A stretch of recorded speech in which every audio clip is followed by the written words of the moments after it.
Good e- good evening, everyone. Good evening, and I am going to ask that if you are not speaking, if you could please be sure that your line is muted. We would appreciate that.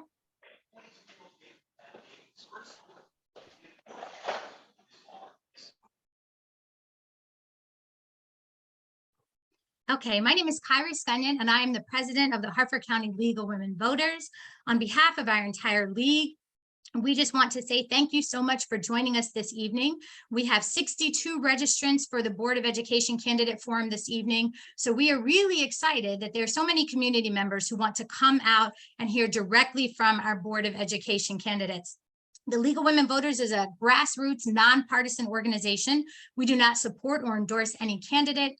Our goal is just to make sure that we facilitate opportunities like this for community members and those running for office to have a, meaningful discourse, and for community members to hear directly from candidates. So we thank each of the 8 candidates that are confirmed to join us this evening.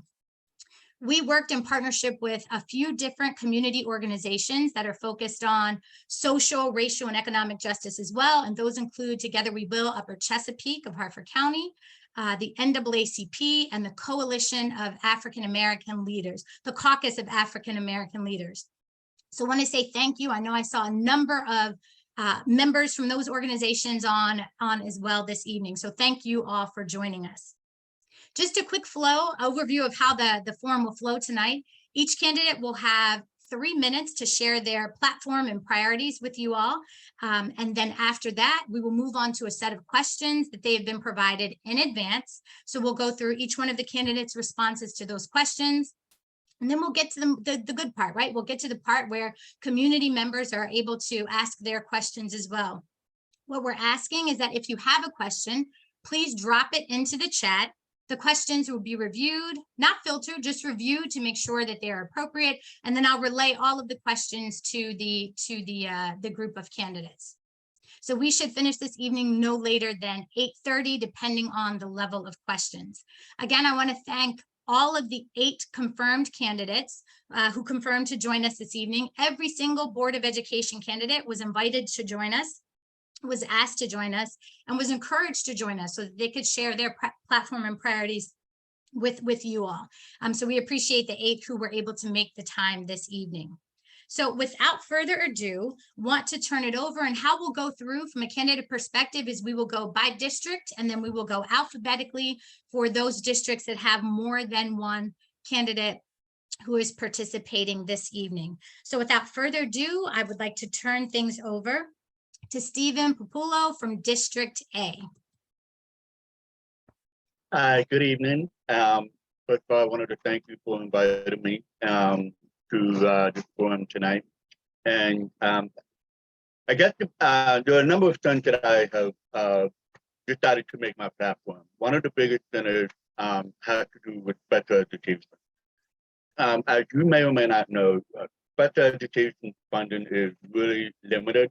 And among the things that I've also have had concerns with is how parents are able to get transportation for their children and that are in special needs, and also making sure that they have proper one-on-one aid to help. One of the biggest things that we have in the school system are paraeducators and inclusion helpers, and unfortunately, they're not paid very well. Paraeducators, which requires a degree, just had over $15 an hour, whereas inclusion helpers, they're making just over $21,000 a year. So we are in a critical area where we don't have enough people to help out with children that are special needs. So that's a big part of my platform. But I also have the church trade initiative that we really should be pushing. There are a lot of 4-year colleges are important, universities are important, but not everybody wants to go to a 4-year school. There are a lot of students that have tried to go to Harvard Tech that are unable to because there's just no room. So one of the biggest one of my hope is that during my 4 year, if elected, I will have a groundwork set up so that we could potentially have another VOTEC school in Harford County within the next 10 years. And third but not least, we are also we're at a critical limit right now with teachers. Universities and colleges are starting to do away with education, period, because there's just not any interest. And one of the things that I'm hoping to do is create a financial aid program so the students of Harford County who are interested in becoming teachers, they can get financial aid assistance from us in exchange for potentially teaching for Harford County over a certain number of years. This way, it would allow our communities to give back. We can give back to our students, and then they can give back as well. And just those are the three biggest things. But fundamentally, just ensuring that the blueprint is implemented and followed. Thank you.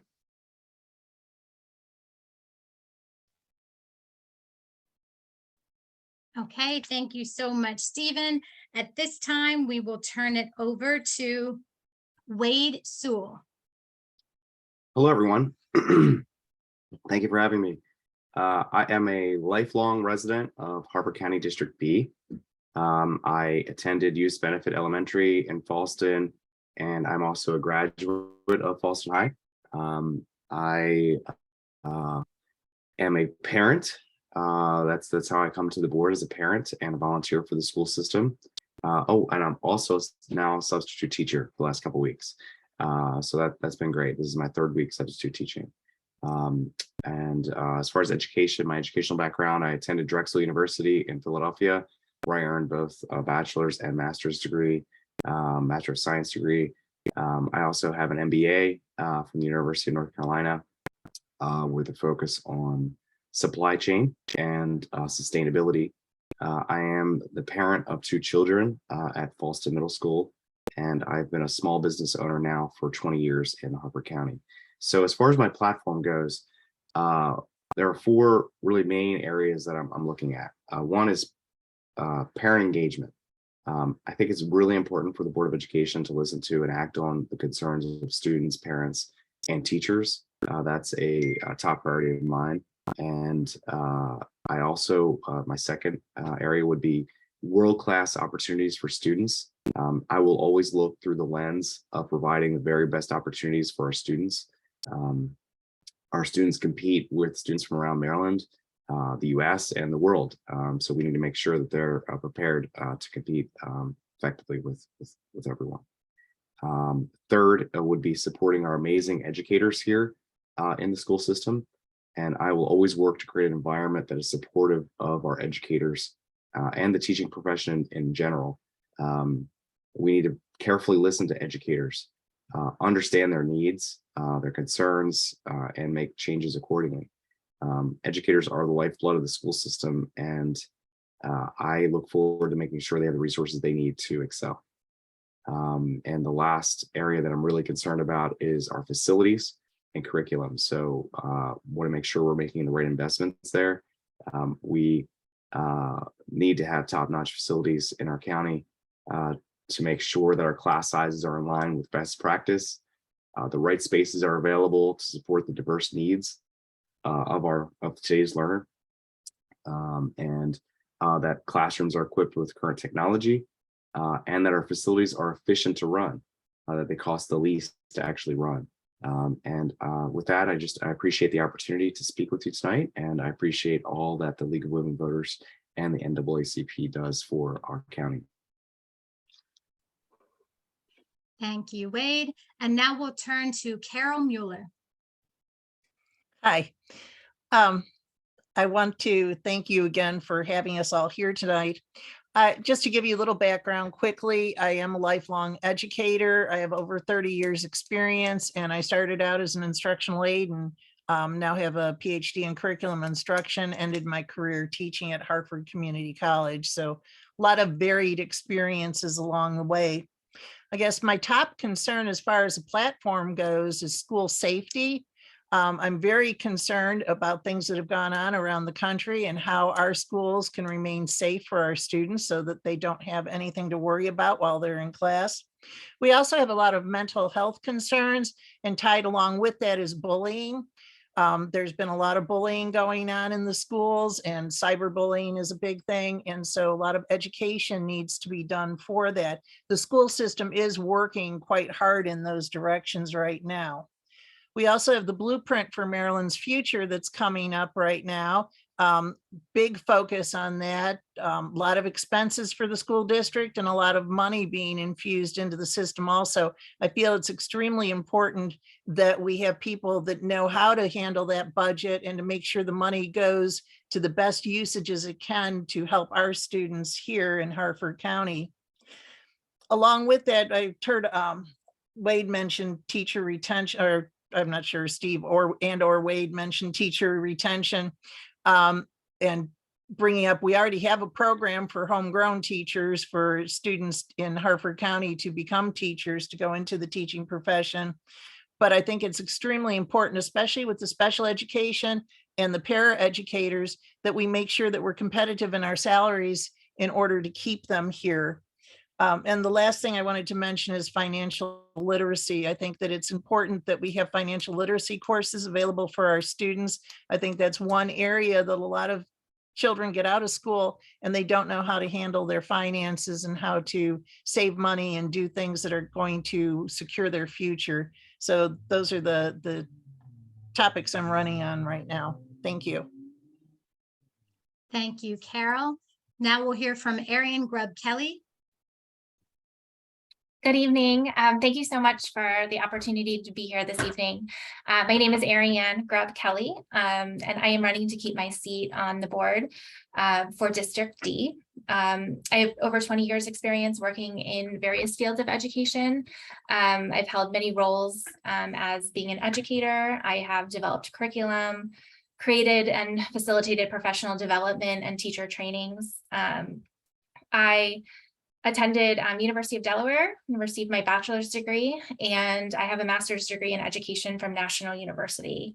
I currently am the director of academic support at Johns Hopkins University, where I run a team of 400 student staff who I train and work very closely with, and kind of deploy them to work as tutors and mentors to support our students and our faculty members at Hopkins. I have very deep roots in Harford County. I was born and raised. I attended North Harford Elementary School, North Harford Middle School, North Harford High School, proud Hawk. And I was also raised by Harford County and Baltimore County Public School educators. I think the most important reason why I'm here is that I am a parent. I have 2 elementary school children who attend Norrisville Elementary. I have a 1st grader and a 4th grader. So I've been on the board now for about 1.5 years. Feel like I've gotten my feet wet a little bit. And I've been involved in many, many projects in, the past 1.5 years. And my main priorities, kind of to echo what, Stephen and Wade and Carol have already mentioned, definitely our children and our teachers and school safety is number 1. Teacher retention, I know, has been discussed as well. It's so important. We can't operate a school unless we have teachers and we have staff to be there. And I also, because of my background and my experiences, I've done a lot of work, and I'm excited to do more work with strengthening our college and career pathways so that we can prepare students for life after graduation, whether that's college, whether that's a trade school, whether that's a career. And as Carol just mentioned, I think as much as we can weave financial literacy into all levels of our curriculum is just going to help to set our students up for success after graduation. Thank you so much. Thank you, Ariane. And now we'll hear from Carol Bruce. Okay, good evening, everyone. I'm Carol Bruce, and I am a resident of Aberdeen. I grew up in Harford County, and I attended the Havre de Grace Colored School and Havre de Grace Consolidated School. I graduated from Havre de Grace Consolidated, and I attended Morgan State University and Morgan State College, a BS from the college and a MBA from Morgan State University. I am very interested in supporting the school system of Harford County. I want to improve the communication between the board and the citizens. I also want to ensure diversity, equity, and inclusion, and to focus on excellence in all subject areas. I also believe that we need to look at health services and for students due to the needs after the pandemic. I want to also say that Harford County programs want to encourage the juniors and seniors to enter the field of education and to be able to combat the shortages that they have in the school system. It is my hope that if I'm elected to this position, that I will be a communicator for not only the families, but for the Harford County staff, the schools, and to bring all their needs and attention to the Board of Education. Thank you.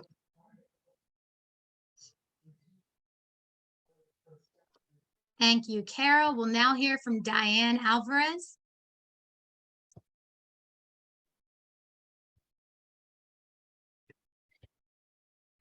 Let's see. Okay, thank you.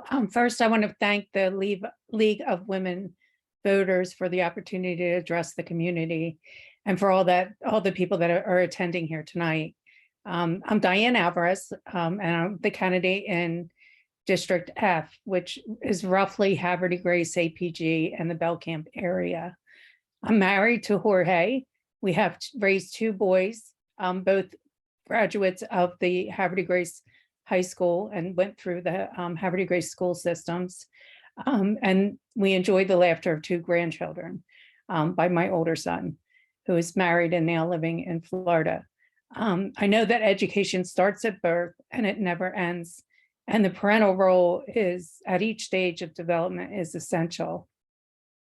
So this brings me to my platform and my policies. So first and foremost, I want to protect parental rights. Parents need to be included in all medical, discipline, and schooling decisions. And I want parents and community to feel that the students are safe and secure while at school. So I think, safety in the school is very important, both for the mental health of the students and for the parents' comfort in sending their children to school. I want to see classrooms focus on academics. I think that there's a lot of distractions in the classrooms and they need to be removed so that teachers can have an environment where they're able to teach and children are taught how to read, write, compute, and create.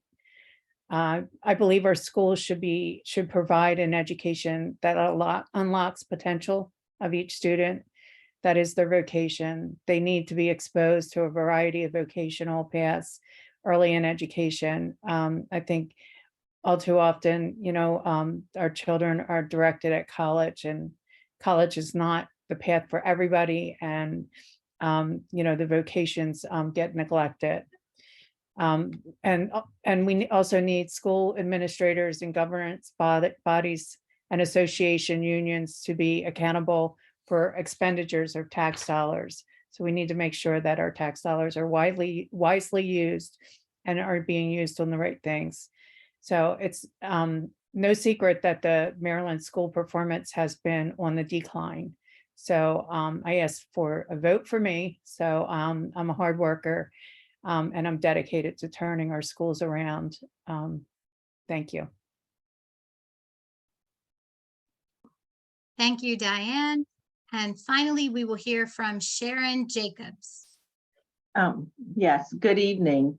My name is Sharon Jacobs, and I am your candidate for District F School Board.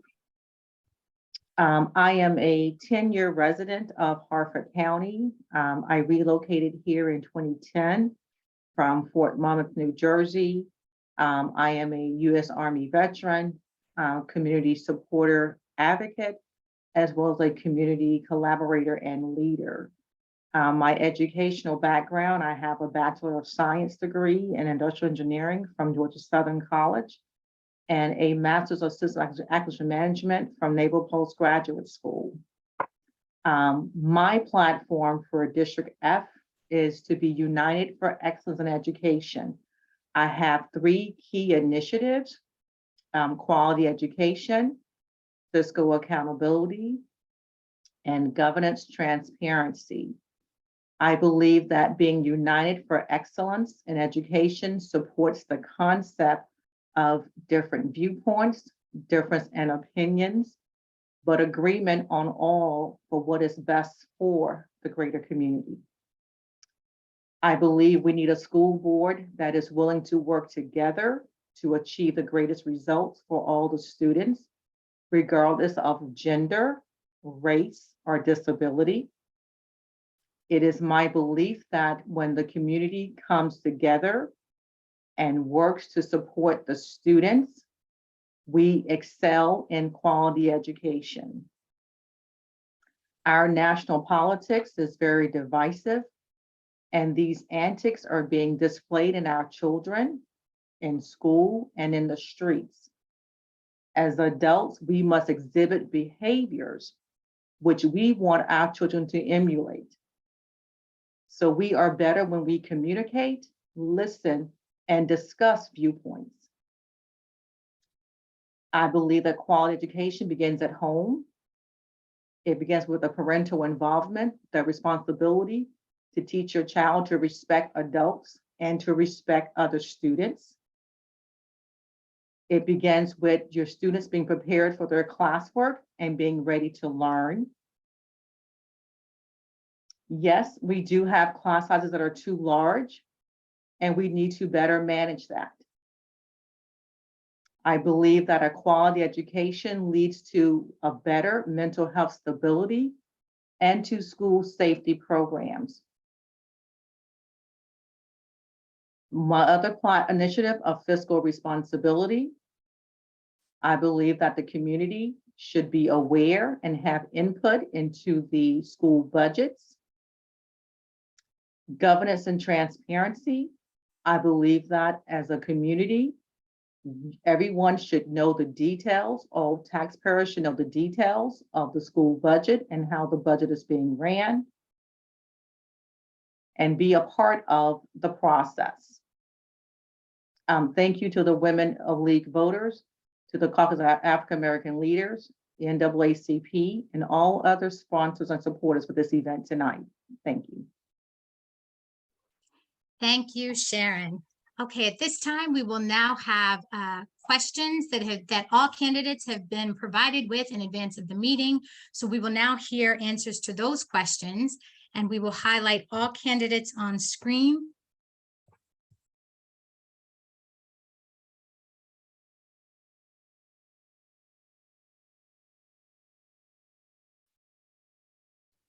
Just give a minute to have everyone added on screen.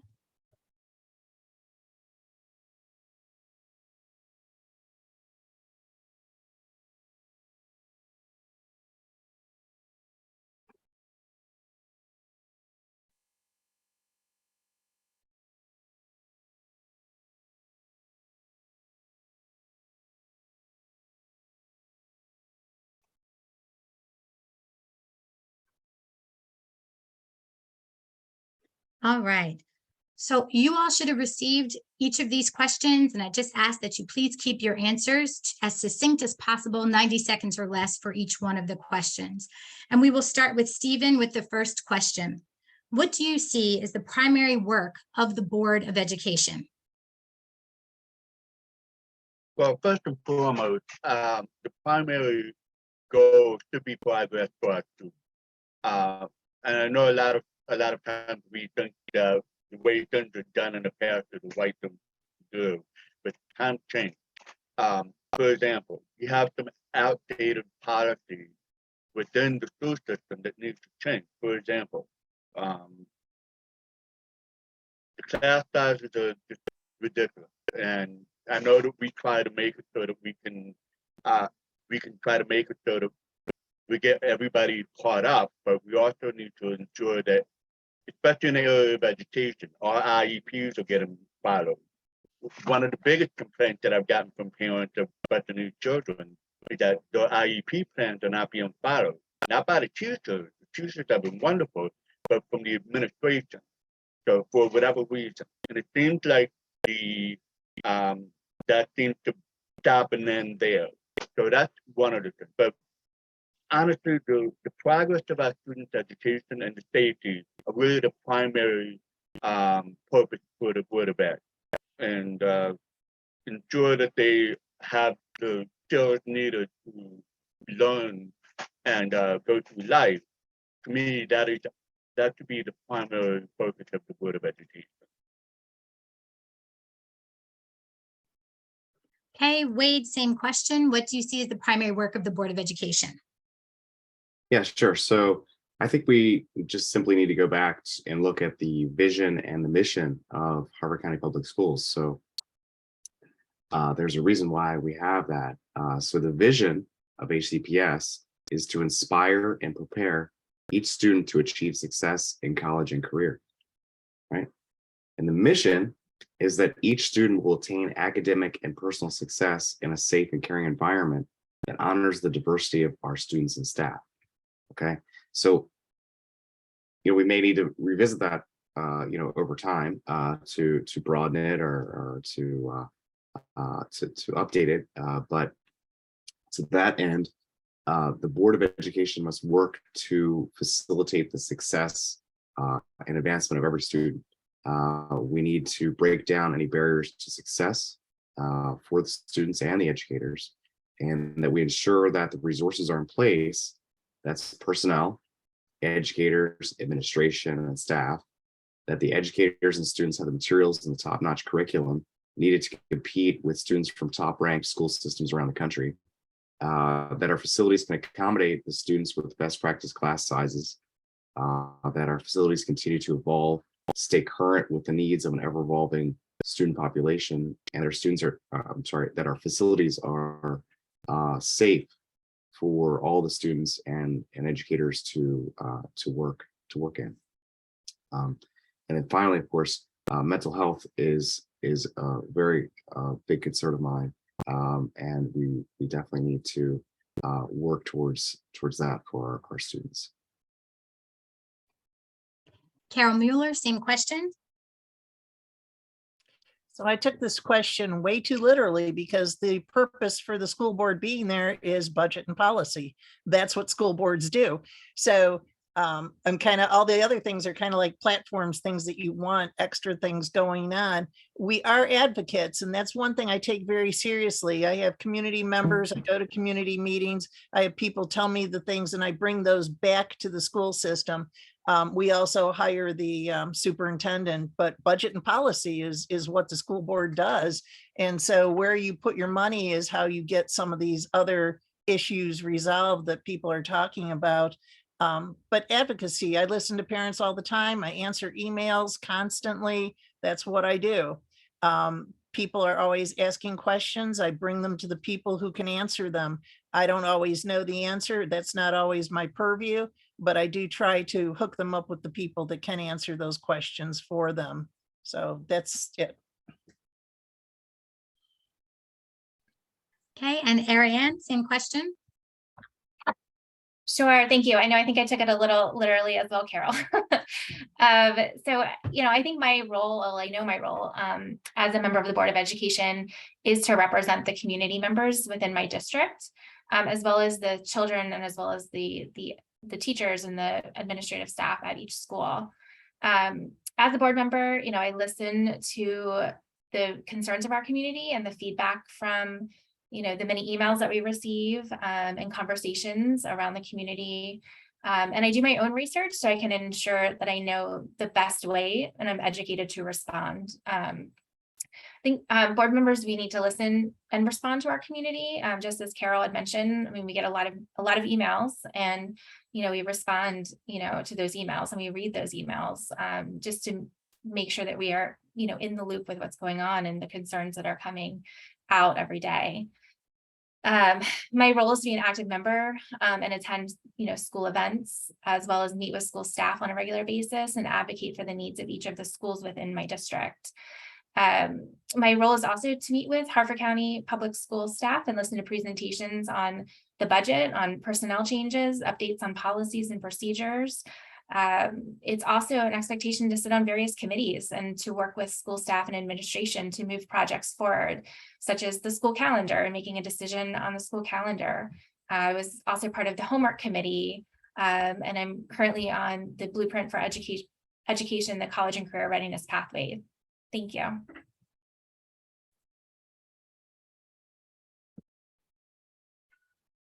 Carol Bruce, same question for you.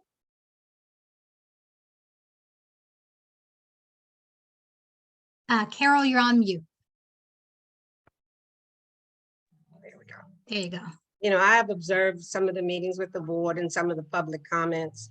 So what my focus would be on effective communication with the community to ensure each student will attain academic and personal success in a safe environment. I think that when you get emails and things individually, you need to share best practices. What might be going on in District E may be duplicated in another district. And so we should all be working towards Harford County. I don't feel that there should be a competitive thing going on between the districts. But I know that recently I just met with the high school principal at Aberdeen, and we talked about the issues related to the restrooms. And he said they didn't have that problem. They don't have that problem at Aberdeen High School. So I think that we need to share best practices and talk about what's going on in the schools in Harford County, as opposed to looking at it as, I'm not looking at it as a District E issue. It's a Harford County public school issue. Thank you. And Diane, same question. Okay, so like Carol said, I think the board is responsible, reviewing the documents and the manual and stuff, is responsible for overseeing policy and approval of expenditures. But that said, that actually encompasses quite a bit because the policies are what drive kind of how the school operates and what they do.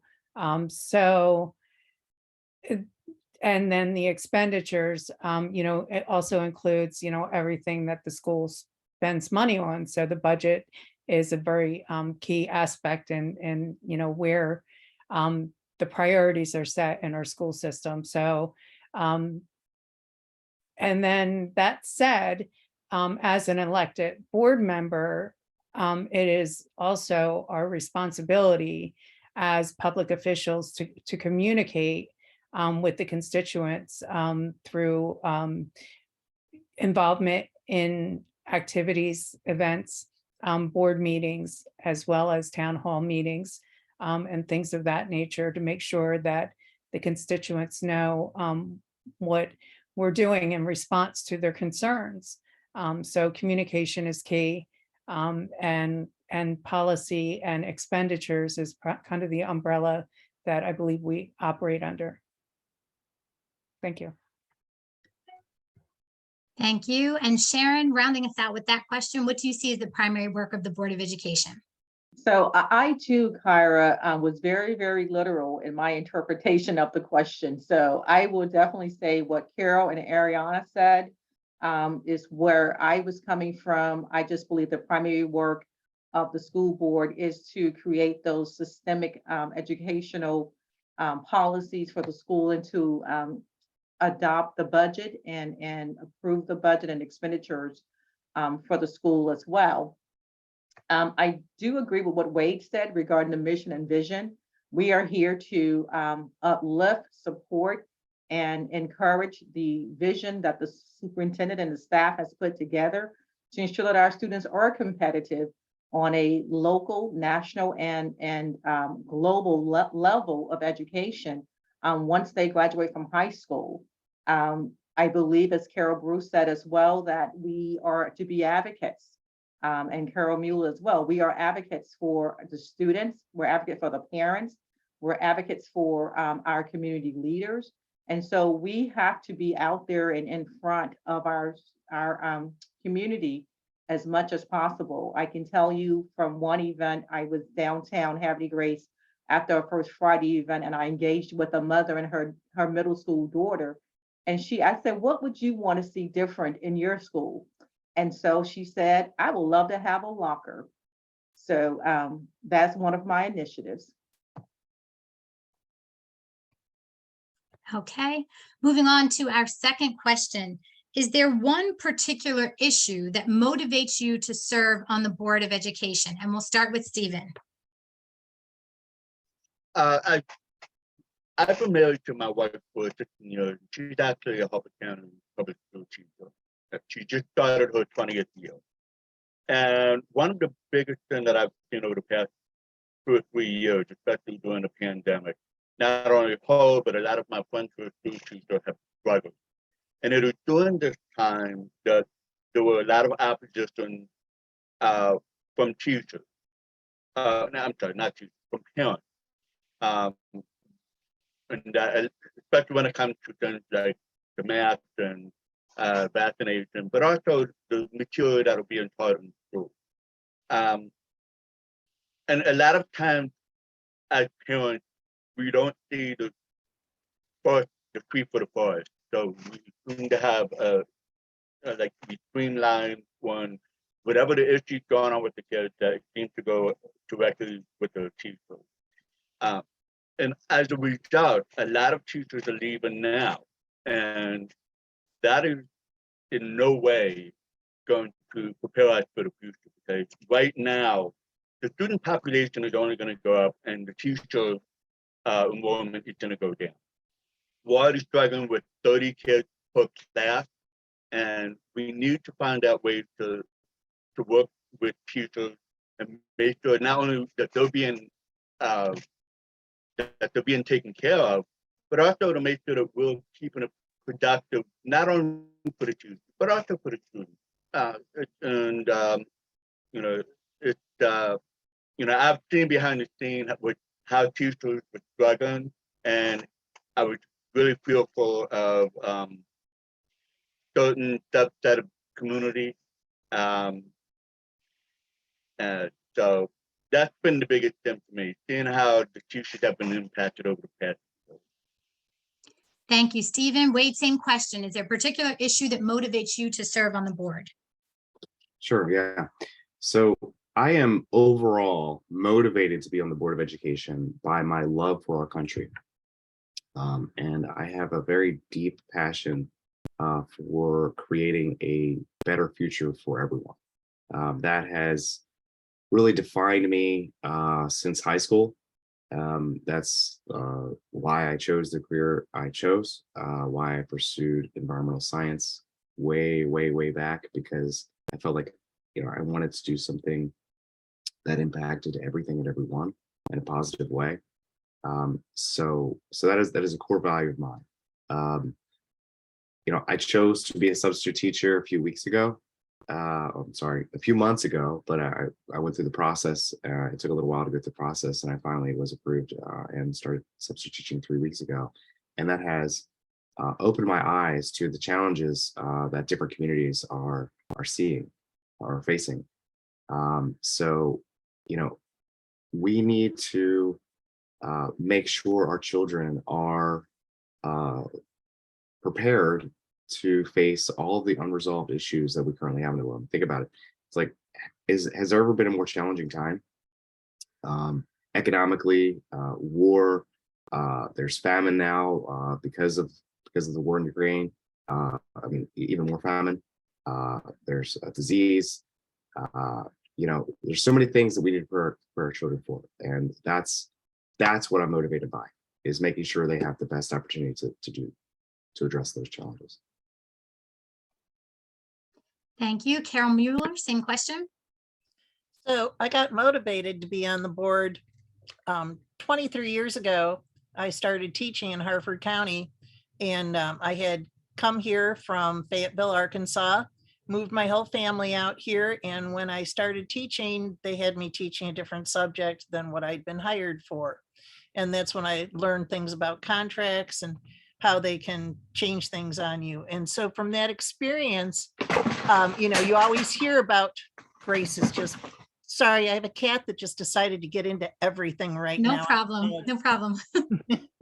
So, that's what motivated me to be on the board. I want to see teacher retention go up, and I think teacher retention comes from taking care of your teachers, giving them what you told them they were going to get. That's what motivated me to do this in the first place.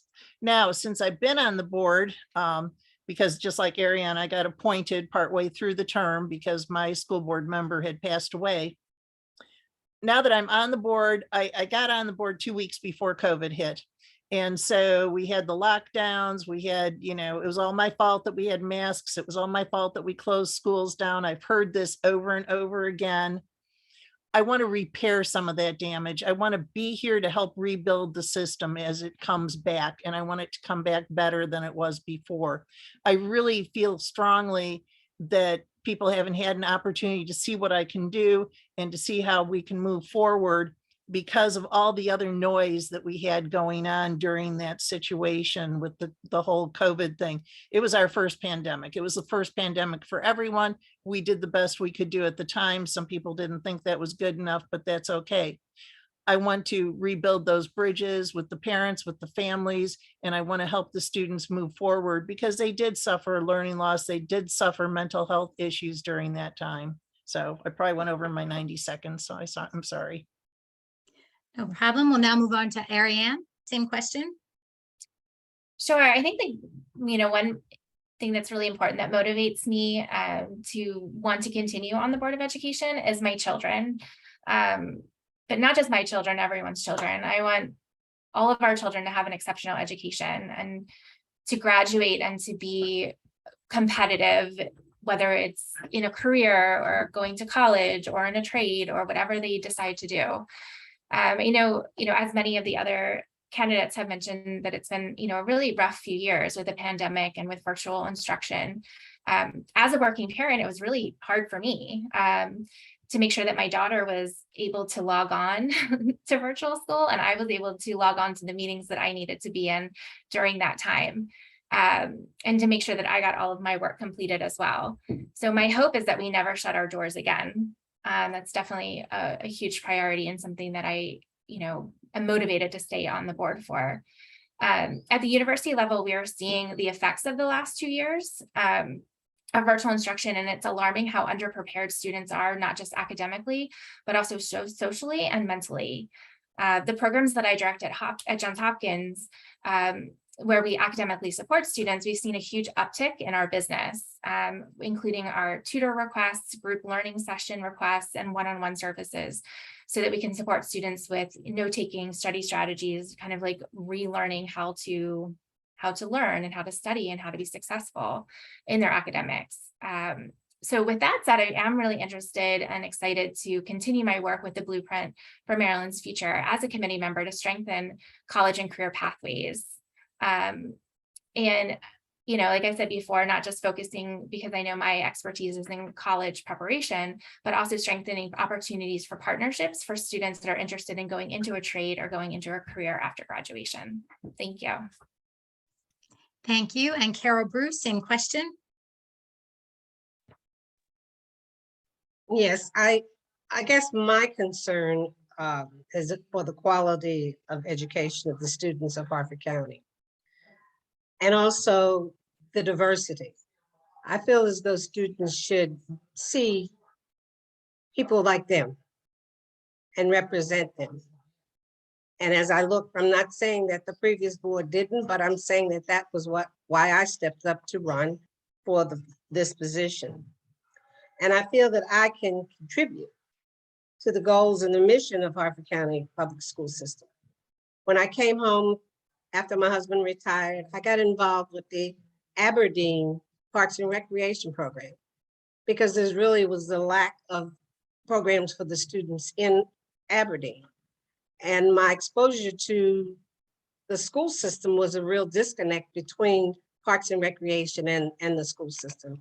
So I want to try to bridge the gap so that students can have the full benefit of their experiences while they are going to the Harford County Public Schools. And thank you. Thank you. Diane, same question. Is there a particular issue that motivates you to serve on the Board of Education? Yeah, so the high loss of quality teachers, just the teachers leaving the profession and in the education system is quite alarming.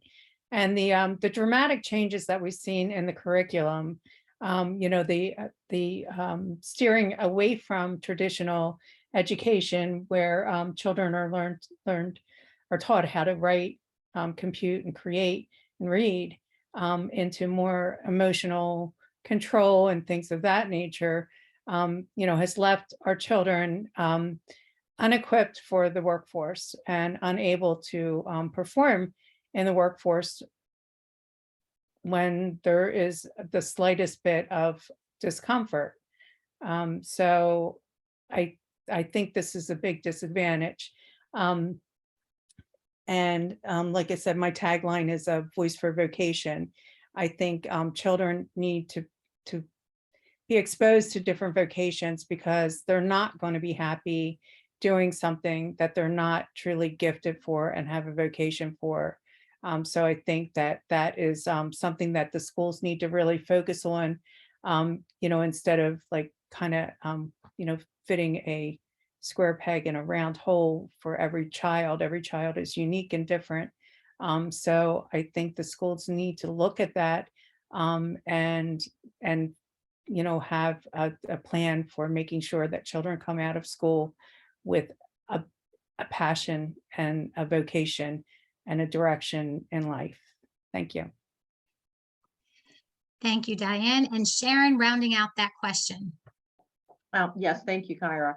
I am a lifelong learner, and I say that because no matter what I have achieved over my 50 plus years of life, educational wise, when I became a mother, I had to learn things that I never knew, things that were innate in me that I didn't even know existed.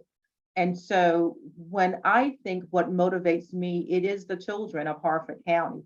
It is seeing the children be able to accomplish things that they never thought they could do. And so my purpose is to ensure that the students receive a quality education that is aimed and focused and supported by quality programs through our school leadership as with our community. I think that there is depth and breadth of education within our community that we could use to support our students in teaching, learning, and really having a sense of community throughout Harford County by having the parents, the teachers, the administrators, and the students all connect. We need that sense of community again to get us back to a quality education. And so as a lifelong learner, that is something that I intend to aspire to do. Thank you, Sharon. And now moving on to the next question. What is one of the greatest challenges that you foresee as a Board of Education member, and how will you address it? And we'll start with Stephen. I think the biggest obstacle is going to be convincing the Harford County government to pour more money into education. As of right now, Harford County ranked 22nd out of 24th in per pupil spenders at $13,867. And keep in mind that Harford County is the 8th most populated student in Maryland. And somehow we're not finding it reasonable to at least try to get halfway among the counties when it comes to spending per student. A lot of people think that per pupil expenditure is just everything that happens in the classroom, but it's not. It also includes transportation. It also includes ensuring that your teachers have supplies. Even now, teachers are still required to provide supplies for their classroom for their students. And so that is a big issue. So I think trying to convince the Harford County government to increase its spending for education is going to be the biggest challenge. I know earlier this year, the Office of County Executive said that they were going to cut property taxes, the biggest one in years or the biggest one ever, and still somehow managed to fund public education in Harford County. Personally, considering that property taxes are a big chunk of our funding. I don't know how that's possible. So that is something that I'm hoping to hold Harford County government accountable for. Wade, same question. Yeah, so I've already worked on one of the greatest challenges, which is operational funding to pay the educators we have well, and to hire the number of educators we need. I engaged the county executive, the county council, and our state legislators to get this done. That challenge is well on its way with full funding from the county executive and the blueprint funding coming online now. But the greatest intractable challenge that I think we need to face with the greatest potential gain is parent engagement in the education process and how that impacts student discipline in the classroom. It's very well known that students perform much better academically when their parents or guardians are engaged in their education. So we need parents and guardians to get directly involved with their students more. So I lead by example. I am very engaged in my children's education. I volunteer in multiple capacities. I led a club. I was the PTA treasurer for 4 years. I built an enrichment program that brought unique learning opportunities to the students. Parents need to be inspired to step up into these roles and participate on both a community and an individual student level. I'd like to build a formal way of highlighting what outstanding parents and guardians and volunteers are doing for their schools. But beyond that, I'd like to work with administrators, educators, and parents to brainstorm ways to engage and incorporate parents more into their students' education. Thanks, Wade. And Carol Mueller, same question. Had a little trouble with the unmute. No worries. I really think right now one of the greatest challenges we're facing is the blueprint. The blueprint has a lot of legal ramifications. There's a lot of money being poured into the system, but we're also required to spend a lot of money because of the blueprint. So for the next couple of years, I can see us being guided by that as to where we can put our funding. I am on the overseeing committee for the entire blueprint, and it's quite complicated, and it's going to be a challenge because there's things like raising the teacher's starting pay to $60,000 a year. Well, it's not there yet. And so we have only a few years to bring all the pay scales up that high. So they're going to be dictating a lot of where our funding goes. So that's what I think is going to be our biggest challenge in the next couple of years. Thank you, Carol. Ariane, same question. Sure. I think a challenge that's happening right now is just what we're doing about mitigating learning loss.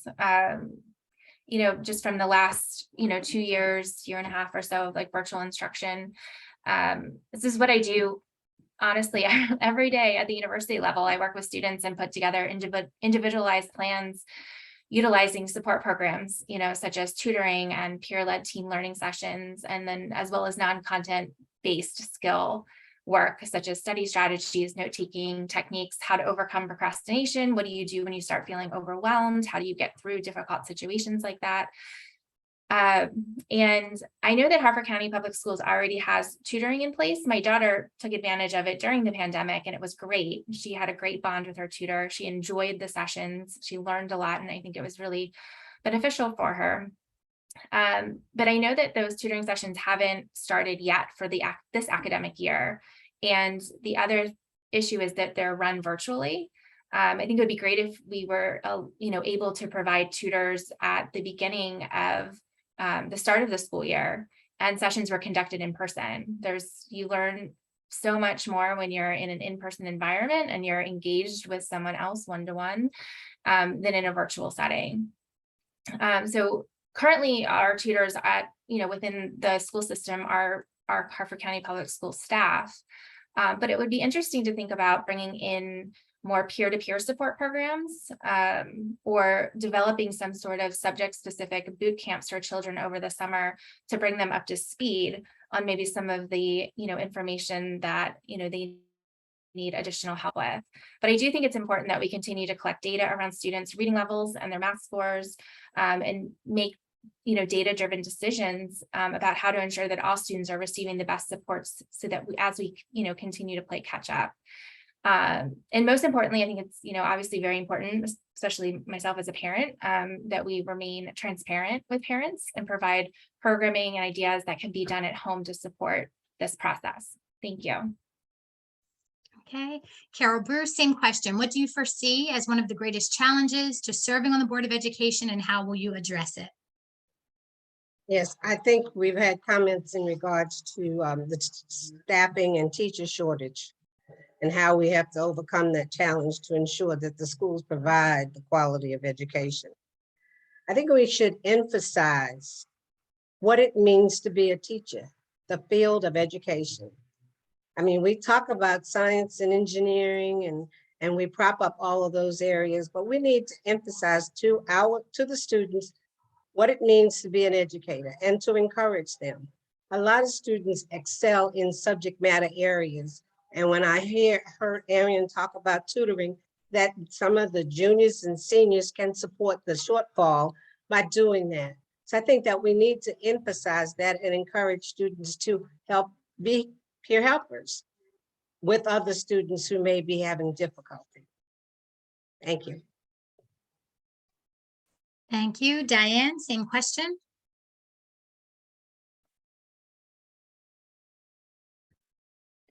Okay, so the greatest challenge, as with anything, is communication. So going into the school board as a new school board member, there's always some storming, forming, and norming, and so there's so many issues right now that the present school board has been dealing with, the pandemic and the learning losses and things of that nature. So it's going to be, keeping things moving forward, making sure that we can come together as a team to address those issues. Somebody brought up, having parent engagement. We need to bring the parents into the fold. One of the things that I've done in my community work, I'm an engineer first off, and I spent 32 years as an engineer supporting the military and the soldier. But on my community activities, I've also gone into the prison system and taught parenting. And I now have a nonprofit teaching parenting skills to help encourage them to be involved with their children, to help them understand how to understand the different developmental phases that their child is at and what works best at those different phases. So I have a master's degree in human services and have emphasized a lot of study in learning about the developmental process, particularly as how it relates to children and in their disciplining and taking care of them as a parent. So the challenge is going to be, getting together and moving forward to address some of the issues. Teachers are overworked. So I know that some of the community things that are going on, I just mentioned was using older children to tutor the younger children that maybe have a good aptitude at something. So this multi-generational approach, I think, would be something that we should adopt. The Discovery Center is setting up to try to bring engineers into the school system to augment the teachers, to help them educate the children in engineering. So using the older people that are, have had the experience, I think is something that we need to, would help the teachers stress level because they're overwhelmed. So we need to figure out some way to help them achieve all of the things and produce students that are, highly successful in not only in our area, but throughout the country and internationally. Thank you. Okay. Thank you, Diane. And Sharon, rounding out that question, what do you foresee as one of the greatest challenges serving on the Board of Education, and how will you address it? Yes, thank you. I think the greatest challenge that we have in our school board right now is hiring of quality educators and hiring a diverse workforce as well. when I think about teacher retention, as I heard one of our candidates say, the lack of teacher retention leads to larger classroom sizes, which leads to less control in the classroom, which leads to no learning. And so when you put those factors together, that is a recipe for disaster. We have to figure out as a school board how to keep and retain and hire qualified teachers. I love the ideal of the peer-to-peer engagement. I think that is an awesome opportunity to help create that sense of community with our students from elementary ages up through high school. We can have after-school programs where they are working together to become a community of one. And I agree with Wade on the parent engagement.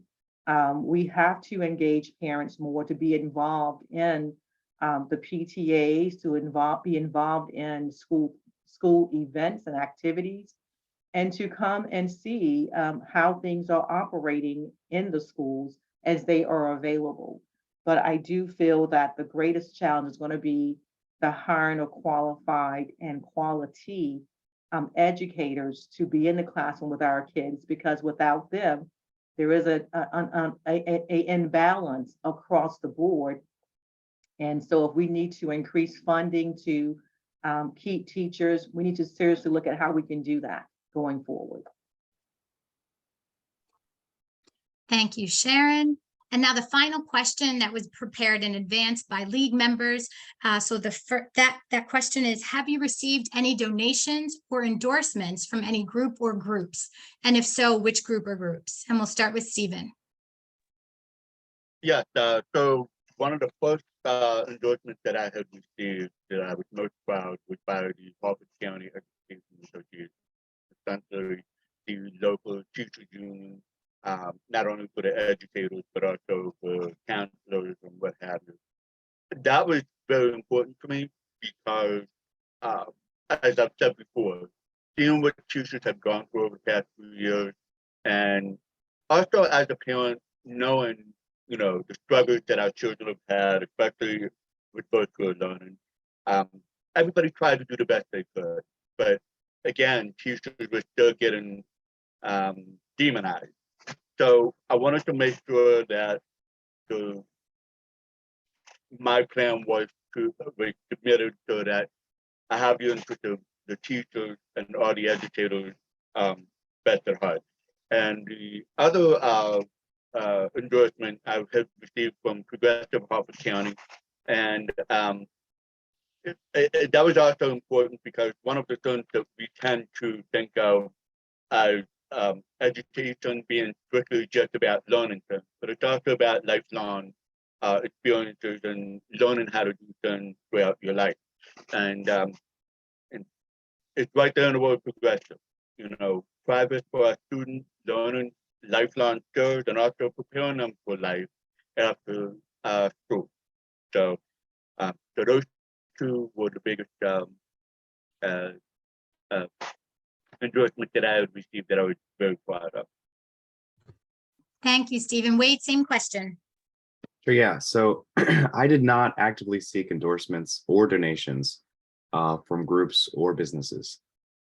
However, I did receive the endorsement from the Harford County Education Association as a teacher recommended or educator recommended candidate, and I am very proud of that.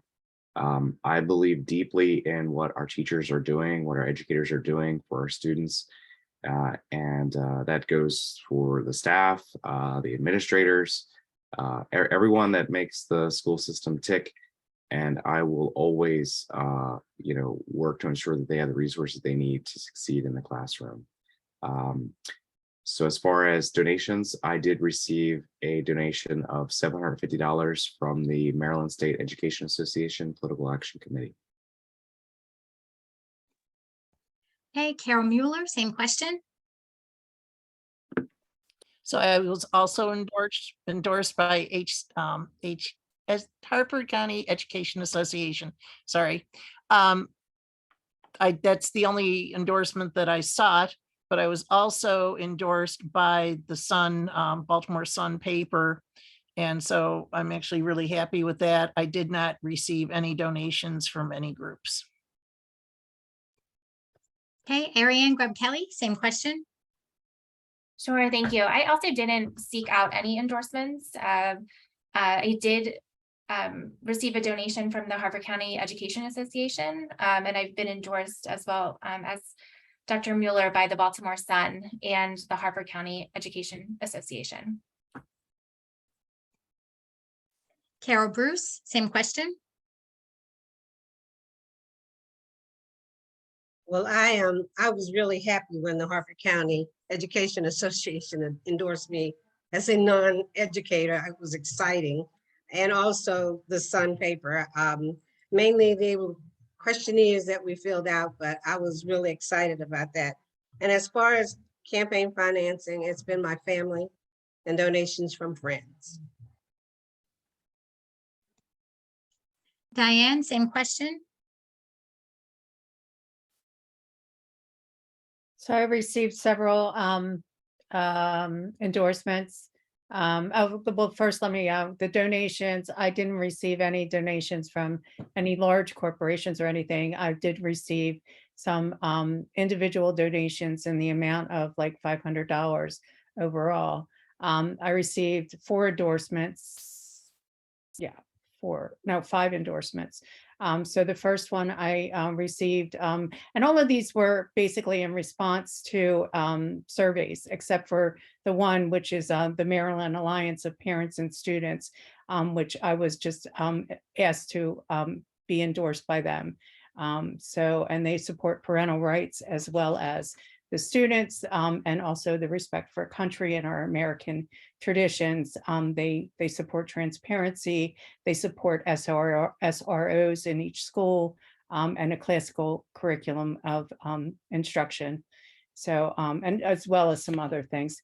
The first one I received was Power to Parent. It was a group formed in 2014 for parents to have a voice in the education of their children.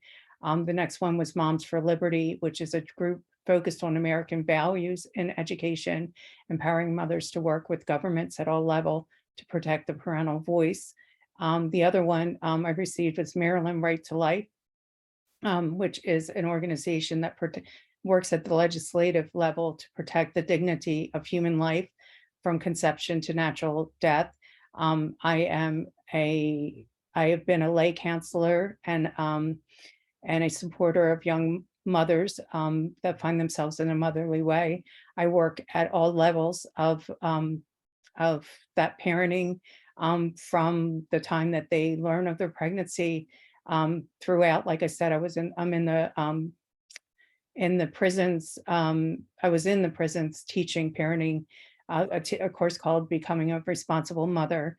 I'm also teaching modules of that on the outside as well in my nonprofit. And the last one that I was endorsed by is an organization, Health Freedom. It's an organization that believes that government should not make health decisions for individuals, and that individuals have the right to their own health choices. Thank you. Thank you, Diane. And Sharon, rounding out that question for us. Yes, I was endorsed by the Harford County Education Association, and my campaign was awarded the 2022 Moms Demand Action Gun Sense Candidate Distinction for advocating for gun violence prevention and making a commitment to govern with gun safety in mind. And I did receive donations from family and friends. Okay, thank you everyone for answering those 4 questions and making sure that all community members were clear on those responses. We have received a number of questions from the virtual attendees here today, so I'll be relaying those. Some are for particular candidates, others are for all candidates to answer. The only ask is that you are as succinct and clear as possible so that we can get through as many questions as possible. And thank you to all of our virtual attendees who've submitted questions through the chat. So the first one, what qualities make a good school board member and what might you need to work on to ensure you are optimum? And we'll start with Stephen. I think the first thing I plan to do is to make myself as accessible as possible, not just to educators, but also parents as well. When it comes to the education of our students, it's basically all hands on deck. Getting parents involved and also working with educators to figure out how can we best approach what they're doing in the classroom to help them, and also getting administrators involved so that we can somehow put the students on the right track. So I'm not sure if that's clear, but I mean, yeah. So that's going to be one of the things I plan to do. So second part of that question is, what might you need to work on to make sure that you're an optimum candidate, optimum board member? Optimum. Just making myself available, and not only holding myself accountable, making sure that when I speak that I know what I'm talking about, and don't speak on things that I know very little about. Make sure to read up on it. I know there's a lot of issues that have been mentioned in public that I'm not well versed in, and I want to make sure that before I even speak out on it, that I understand it before I say the wrong thing. Again, misinformation is a big problem in our culture right now. Okay, Wade, same question for you. What qualities make a good school board member, and what might you need to work on to be an optimum board member? Sure. Yeah. So the school system is a very complex organization. The complexities go down to the student level, right? They go all the way down to each individual student, which is a complex, unique person, every single one.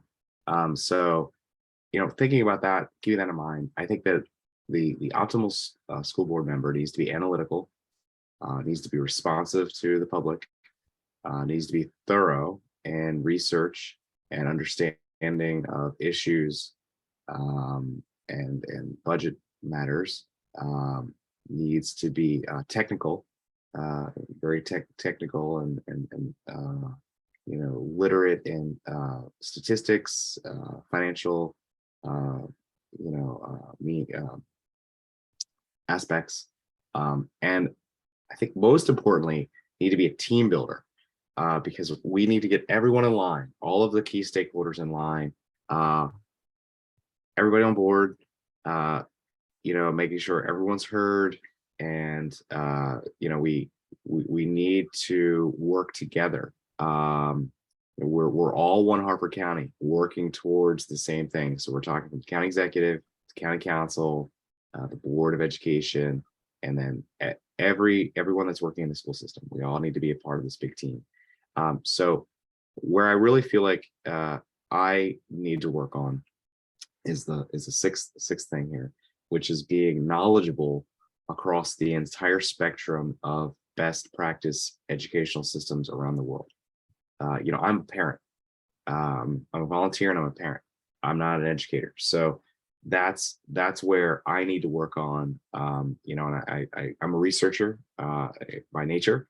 And I like to know things inside and out when I'm tasked with tackling them. So that's what I will work on. Thank you, Wade. Carol Mueller, same question for you. So interested and engaged would probably be the two things I think that a board member needs to be. You have to be engaged. You have to read all the materials. You have to come to meetings prepared. And that's no small feat at some board meetings. There's a lot to prepare for. I have done every training possible that I could take from the Maryland Association of Boards of Education. I now serve on their board of directors and on their legislative committee. I'm engaged in the local county. I'm on the curriculum committee. I'm on the overseeing committee for the blueprint. And I'm also on their family life committee. And I just joined that, just went to the first meeting because of all the concerns parents had about what was going on with the health curriculum that came down from the state. So you have to get involved with things. You have to go to things. You have to visit schools. You have to go to the events in the school system. When I signed up for this, I didn't realize it was going to be a full-time job. And it really is. I think any good school board member is going to be putting in at least 30 hours a week on this job and maybe more. So I want you to be aware of that as you head into this. But I found it very rewarding and engaging to do this also. So thank you. Thank you, Carol. Ariane, same question for you. Sure, I think some of the top qualities, one is definitely being an active listener, asking questions, so really understanding what people's concerns are and listening to those questions, doing our own research. And that's, Carol said, being prepared for meetings, because many of our meetings have a ton of things on the agenda. But, doing my own research, being prepared is, I think, very key. Communication, being responsive to members of the community. I think a big thing is staying neutral, not bringing politics into education, and staying as neutral as you possibly can be, and listening to, all sides of any kind of concern or any issue that's brought to the table, and definitely being available. I think one thing that I can improve on is, I've only been on the board for about 1.5 years, so I'm really digging into the complexities of the school system. I know that there's a lot more to learn. And then I also think, for personally, like having a better work-life balance between my full-time job and the Board of Education job and my job as mom to my 2 kids. Thank you. Thank you. Carol Bruce, same question for you. Well, I think what comes to my mind is being respectful, being able to express yourself if you differ with someone, but in a respectful manner. And I think we all have to bring that to the table when we come to the board meetings, because there are a lot of us who will not be as knowledgeable about curriculums and all the educational stuff, but we may be knowledgeable in some other administrative area. And I raise my hand, that's my area. So I think we need to be respectful and allow the expertise of those members to shine. And to be partners on the team. The other thing is that I really believe we have to listen, learn, and love. And when I say love, it's to love one another. If we respect one another, we can love one another as members, and not to be one way in the meeting and go outside and say something else that is very different. So, and if there is a difference of opinion, we need to be able to share it with that person. We need to go to them and not to disrupt the meeting with our own, agenda. Thank you, Carol. Diane, same question for you. Yeah, so communication is key. I think having active listening, communicating, understanding one another, and working as a team to look at problems together, trying to remove the distractions and focusing in on the things that that we are trying to come together on to solve. As a engineer, I was assigned the #1 program in the Army, and we had to come up with a design it was a very complex program, and we had to make sure we had a design that was going to make sure that it worked for the soldier. And the complexities were very large. As a matter of fact, people said that it was not solvable, but as an engineer, you have to be analytical about looking at what factors are important, what factors are not important, where to focus, where to spend your energies, and getting everybody's buy-in so that everything is kind of included in what you're looking at. But the things that are not necessary are not. And, just bringing everybody into the fold of, solving the problem through active listening, through communication, through teaming, and things of that nature. So I think that is what's important to a good board member.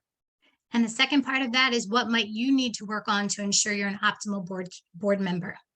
Well, I know that I'm going to be coming in as a new member.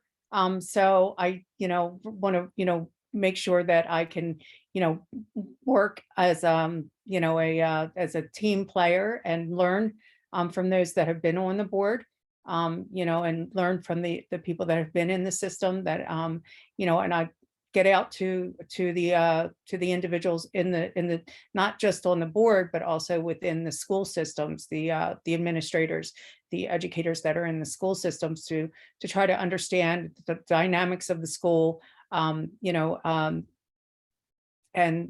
develop a strategy for making sure that we can all work together and bring our schools to a level of excellence.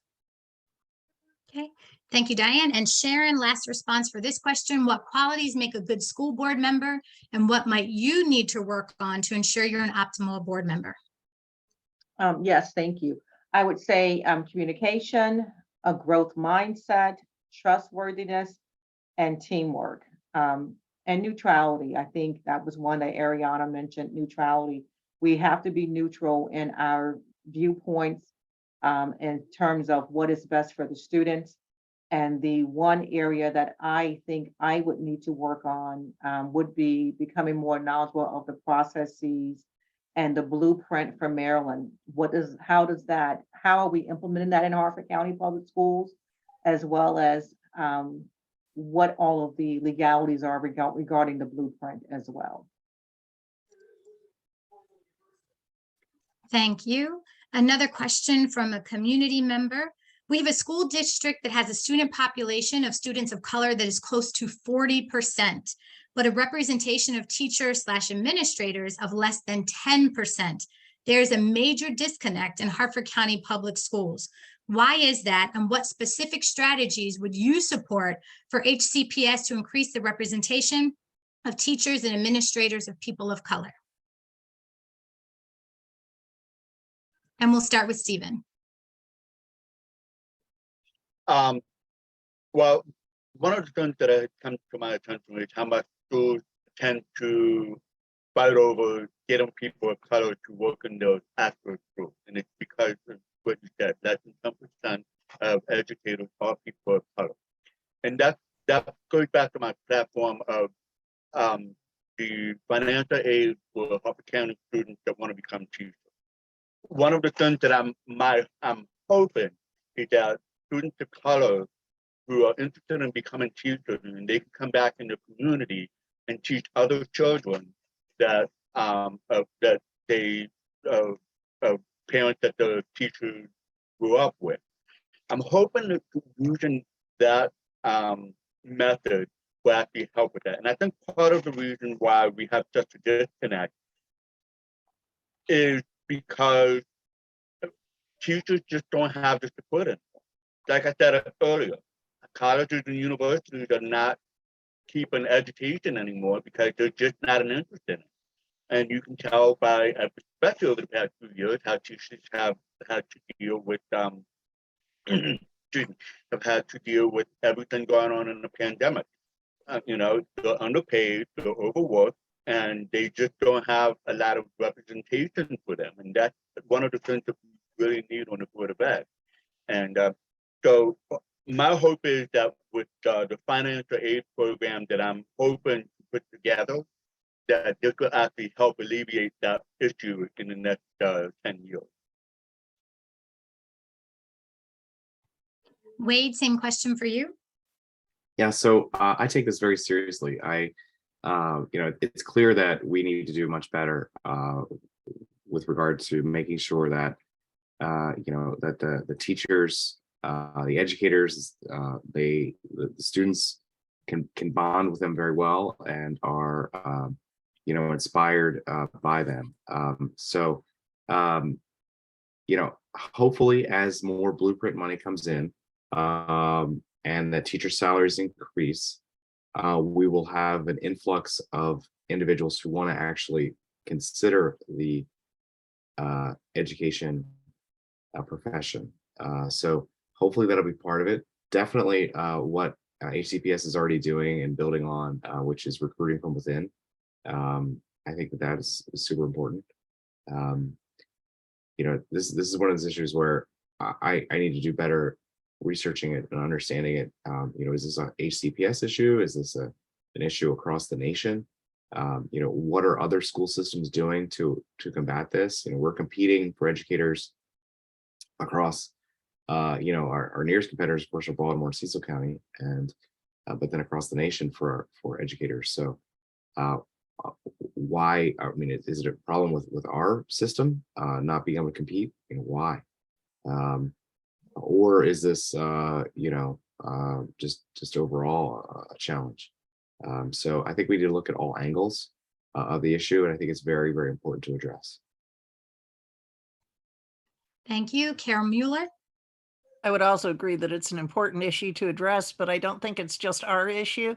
I think it's getting students of all races and backgrounds interested in going into education and fostering that care through programs like Stephen was mentioning, with scholarship programs. I think there is a program around that if you teach so many years in certain schools, you'll get part of your student loans taken care of and that. So I think there's things that are being worked on, but we do have to work better at recruiting. And I do think that there's been a lot of things done to improve recruiting practices in the last few years. So I think getting more African Americans, more minorities involved in the teaching profession, and like Wade said, with the salaries coming up, that will encourage that. Right now, a lot of people don't go into education because it doesn't pay much. You can make a whole lot more money being a plumber if you want to. It might not be a job it's a challenging job. It's a job that takes a lot of time and effort. Most teachers work all the time. I mean, they're always thinking of things for their classroom, buying things for their classroom, doing things for their students. It is a full-time, round the clock job. You're always thinking about things and always doing things. So I think having more people interested in going into the profession of teaching is one of the things we really need to work on. Thank you. Thank you. Ariane. Yeah, so, I'm definitely a big supporter of students seeing themselves in their teachers and in their school staff that, that they spend a lot of time with every day. My concentration in my graduate degree, my education was multicultural education. I do think that, one way, thinking like of some of like our homegrown programs, Harford County has a teaching academy where we prep current students to go into roles in education. So I think looking at how we recruit those students and the students that are involved in that program, and seeing what we can do to recruit more students from diverse populations to be part of the Teacher Academy program. It's a pretty impressive program. If you have a moment, I definitely encourage you to look it up. And then I also think, I think Wade had mentioned this earlier in a different answer, but just looking at best practices from other school systems that have done a really good job in this area, and how they've succeeded in recruiting a diverse staff population, but also echoing Wade and Carol with the blueprint recommendations coming out. I'm just hopeful that our salaries will increase for our teachers and educators, and Harford County public schools will be more appealing. Thank you. Thank you. And Carol Bruce, same question. What specific strategies would you support for HCPS to increase the representation of teachers and administrators of people of color? Well, this is an area near and dear to me because I majored in personnel management. I worked for the Department of the Army. I did minority recruitment for engineers. I went to universities, to the fairs and things to work to encourage them to come to work for the Department of Army at Edgewood. And we did a fantastic job in terms of that. But I think one of the other big, if I would like to be involved with that, we need to look at the personnel system. I'm sure everybody who's on this call knows that there are lawsuits and all kinds of things going on in regards to promotion. And that's one of the areas that I really would like to look at, to be a part of, how they occur, and the personnel system. So there are certain strategies that you have to look at to determine the subject matter experts. You have to come up with the criteria that you're going to be looking at for the individuals that you're going to be hiring. And I think we have to encourage people to come and to know there's promotional potential. People are not going to stay here in Harford County, even if we get them, if there's no promotional potential. So there should be some growth that you get to one level and then you can go to the next level in terms of your career? Thank you. Diane, same question. Yeah, so I think to create a more diverse um, model in the schools, you have to go into you have to recruit at the areas that you want to create that diversity. But I'd be interested in looking at the numbers of people that are actually going into those professions, and I would suspect that that needs some work as well. So you know, as some of the other candidates mentioned, you know, you need to provide enticements, encourage them to go into those professions, you know, and talk about the benefits of being a teacher. I mean, you know, there's teachers in my family. You know, I feel like as a mother, I'm a natural born teacher, and you know, I think it's in my blood to be a teacher. And, you know, a lot of the teachers in the past and even presently now don't go into it because of the financial gains. They go into it because of the rewards of watching a child's brain actually make those little connections. And, you know, all of the parents can probably relate to that when they watch their child learn something new, that the joy that comes from it. So I think we need to build up that kind of idea and teaching. You know, yes, they do need to get paid as professionals, and they do deserve to get you know, a salary of a professional. But also we also need to encourage them to go into it because it's something that they are naturally gifted to do, and something that they will enjoy watching those children learn. Thank you. Thank you. And Sharon? Yes, I think the first thing in creating a strategy, we need to be deliberate in recruiting diverse students from colleges, especially maybe our historically Black colleges and our minority serving institutions. We need to develop policies that are fair in hiring and promotion and pay and in growth opportunities for teachers of color. Possibly think about creating an exchange program with the historically Black colleges and minority serving institutions to have students of color intern at HTPS as part of a curriculum development completion with their four-year institution. And as a community, we need to have greater community engagement that encourages diversity to live and work in Harford County.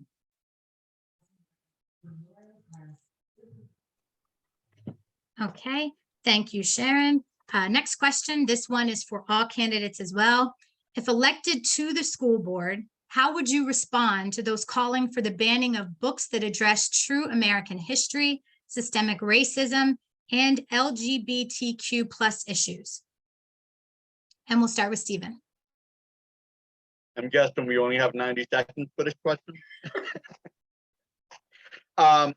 Look, I'm a student of history. I have a degree in history. I have a degree in government and public policy. One of the things that I've always said that when it comes to history, we should try to have as much information and facts available. I can tell you that from my personal experience, when it comes to history, I was embarrassed when I had not realized that the Tulsa riot was actually the Tulsa massacre. But I've actually renamed it to the Tulsa genocide, because to me, that's what it was.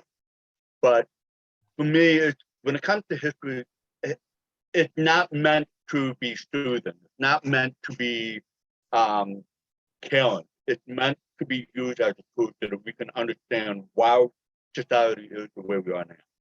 We should not be banning books because it makes us uncomfortable. If anything, learning history should be uncomfortable because this is how we learn things.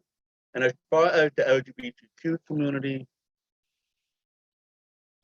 when it comes to things like bullying, I want to put an absolute stop to it. I have zero tolerance for this. And this also goes in regards to issues of transgender as well.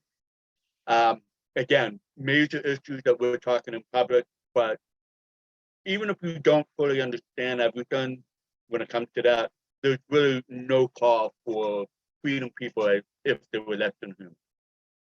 So my hope is that we come to an actual discussion as growing up and determine what's the best approach to implement policies that will help out. Thanks, Stephen. Wade, same question?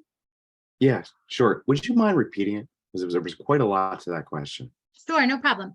If elected to the school board, how would you respond to those calling for the banning of books that address true American history, systemic racism, and LGBTQ plus issues?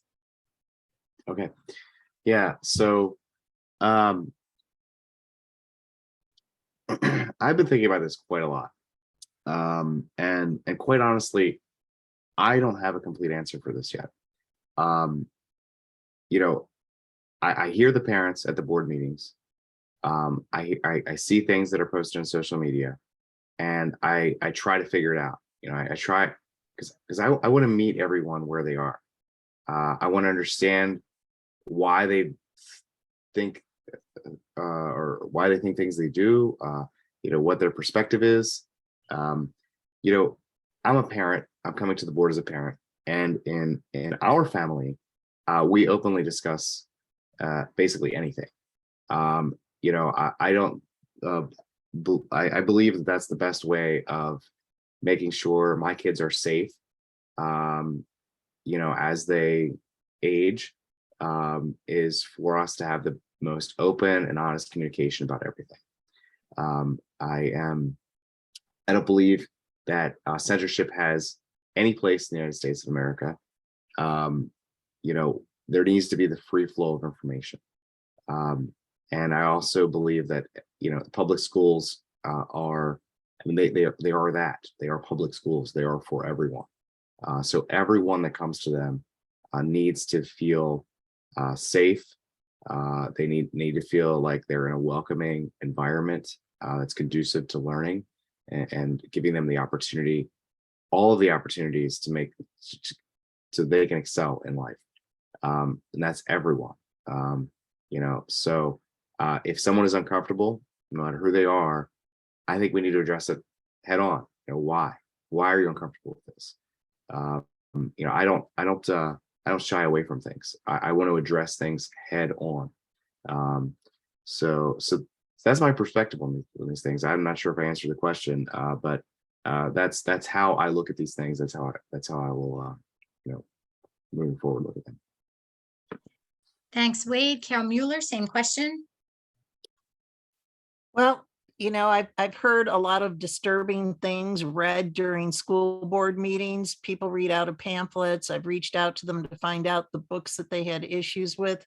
But the bottom line is, I don't believe in banning books. I also believe that everybody should have available different books and different points of view and different perspectives. That being said, the way the school system is set up now, a parent can go in and they can say, I don't want my child to be able to check this book out of the library, and they'll flag it and they can't check it out. So it gives parents the right to censor their own child, but I don't think they have the right to censor everybody's children. And I refuse to ever be the school board member that goes down in history as banning books. Thank you. Ariane, same question. Sure. So I was raised by a social studies teacher. I was raised to love and appreciate history, even though it can at some times make you very uncomfortable. But I think importantly, I'm a person that is accepting and loving of all people, regardless of their race, their sexual preference, their identity. And I think it's really important for our students to see themselves in the books that they read, or that they're, you know, able to read. And as Carol said, if a parent wants to flag a book that they don't want their child to read, they have the right to do that and the ability to do that by communicating with the school. But I think Wade really hit it on the nail on the head. You know, that public schools are for everyone. And I feel like our library should reflect that. Thank you. Okay, Carol Bruce, same question. You know, I think that librarians should run the library. They go to school and they're educated in library science. And I don't think that any parent should come in and tell the librarian or the math teacher or the English teacher how they should teach a subject, because that individual has really gone to school, received that education and how to deliver that. So no, I don't believe we should ban books. I think that the best way for individuals to learn is if that parent reads the book and understands that, you know, there might be some things in there that you just don't like, but that somebody else may like, and we don't want to take away that right.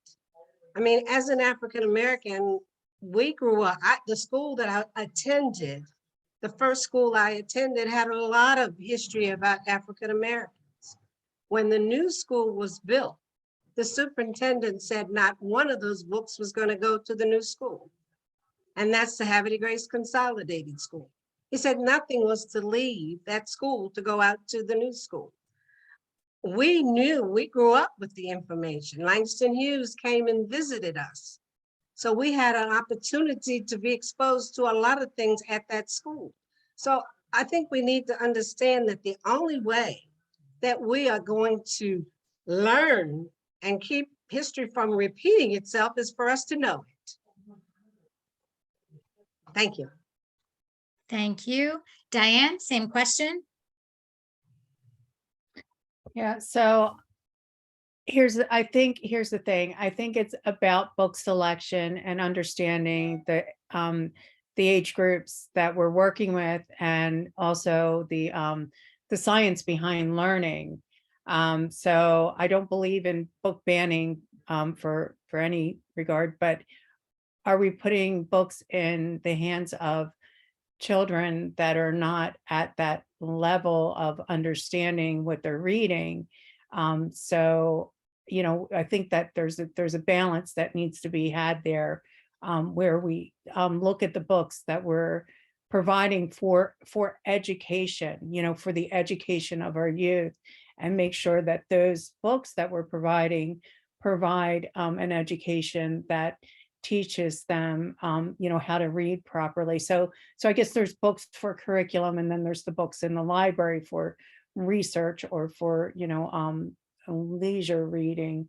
And so there needs to be, you know, certainly some kind of way to monitor that, you know, that the parents know with the books that they're signing out that might be controversial, or you know, so that there is some kind of communication throughout the stakeholders in that child's education. And each child, you know, I would say, you know, is it at a different level of understanding different materials. And some children may not be ready for certain materials. And I think that we really need to have a conscious effort at looking at that and making sure that we're working with the parent to understand where their child is in that continuum of development. So it's I think it's a very complex problem, and it is creating a lot of controversy. I don't know like what the answer is, but I know that we need to start with communicating about it, and we need to understand there's a lot of books that have been published. I mean, you know, we can't put all of them in a library. So, you know, which ones do we choose? It's not about banning a book, it's about selection of the books that are right for that environment. So thank you. And Sharon, final answer on this question. Thank you. Harford County Public Schools has adopted a culturally responsibly teaching methodology.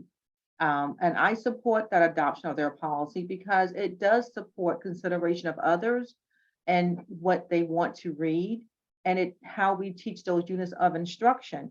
I mean, as a former war veteran, I studied and had to study many history books so I could learn from past wars, how they were fought, why we fought those wars, and know how to plan for future events if they were to come. So I support what our school is currently doing with being culturally responsive to all our students. And I would not want to see a ban on any books. And also I do believe parents can select an alternative course or workshop or whatever they would like their child to engage in to learn a particular block of instruction, just communicating with their teacher.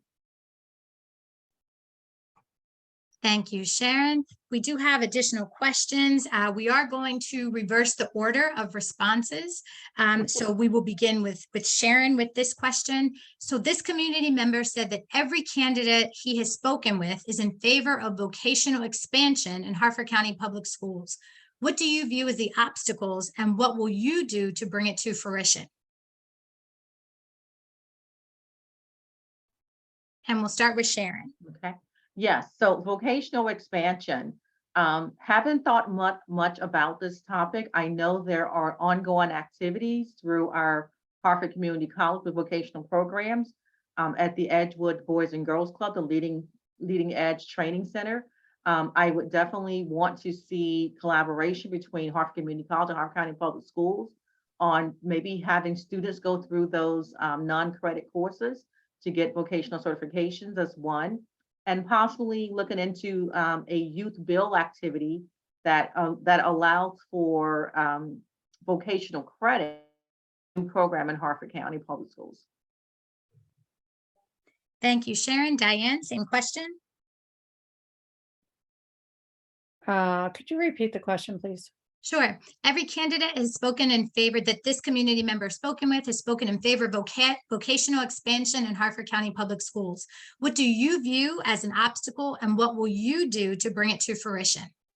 So I think one of the biggest obstacles that we have are basically the insurance restrictions and the restrictions on working with the community that has people that are in the field and to actually get the children the hands-on experience that I think are critical for them to really, kind of fall in love with a particular vocation.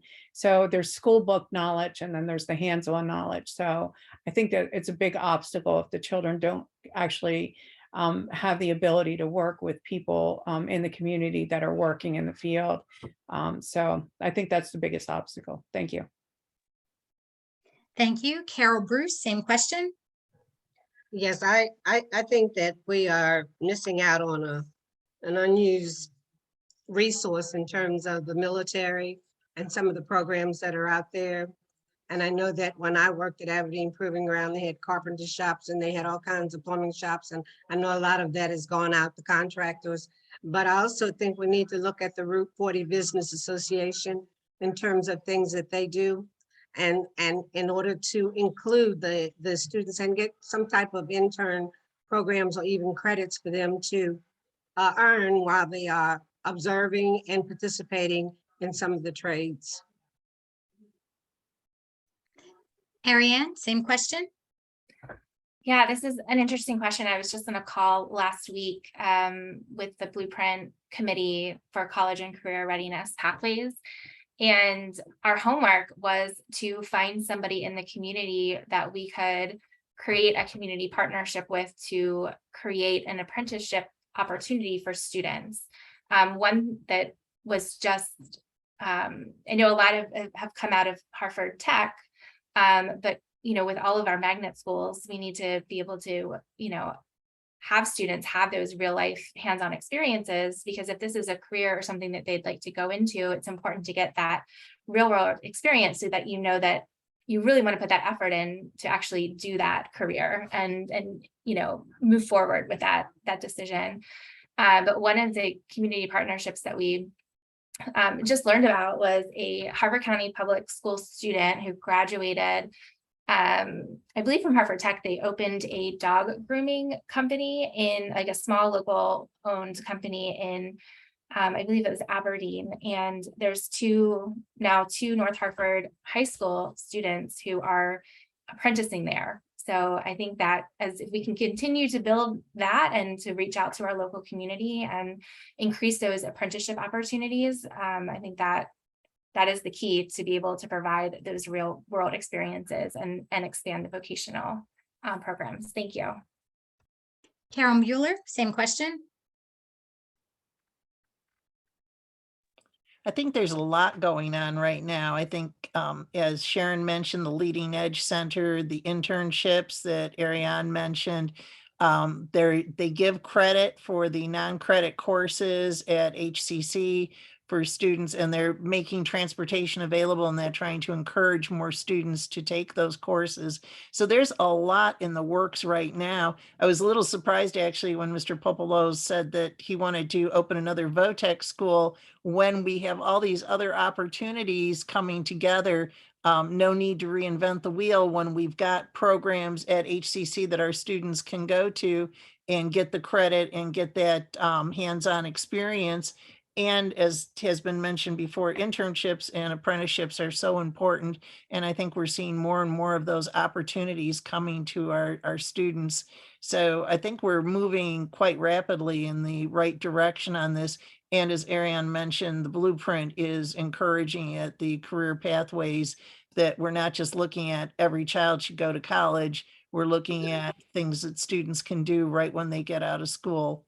So I'll give a little shout out here to Harford Tech. My son graduated from Harford Tech in automotive technology, and he has a very, very successful career as a forklift mechanic. So not direct, but it's close enough. He's done wonderfully with it. Actually was a spokesperson for his company when they were trying to recruit more people to work there. So I think the programs that we have are doing well, and I'm really happy with the expansions that we're doing. So hope that answered every question there. Wade, same question. Yeah, so I am very big on hands-on experience.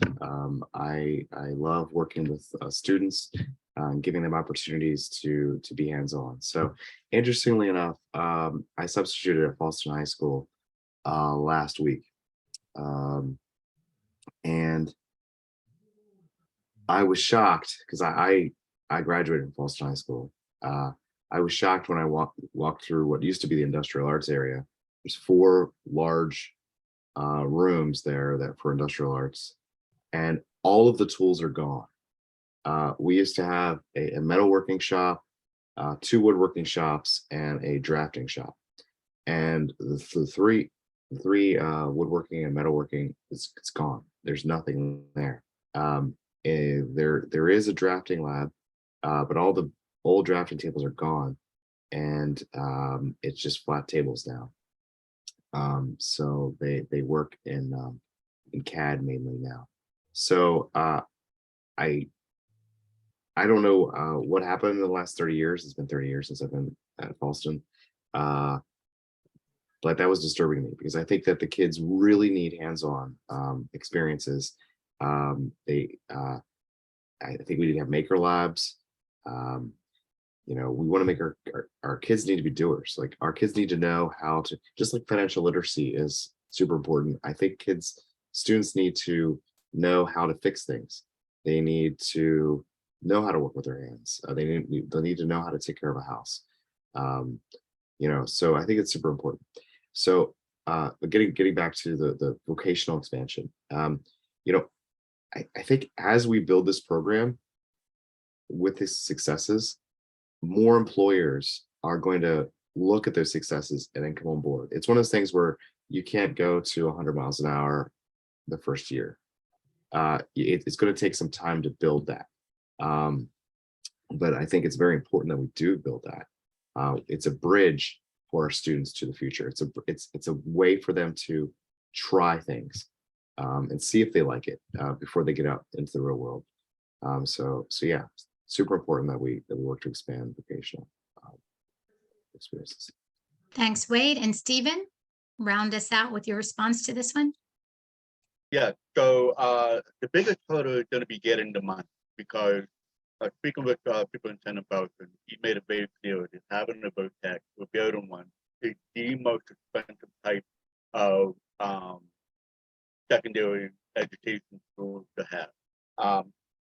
So that is why I said if elected, it's building the groundwork, because it's going to take some time. So my hope is that I would work with the Harford County delegation and potentially work with the Senate, the General Assembly Senate, especially with the Committee for Education, Health and Environmental Committee, So that's going to be my goal to hopefully work with. Now, Ms. Muller mentioned, how ACC is doing a fabulous job right now, and that is true.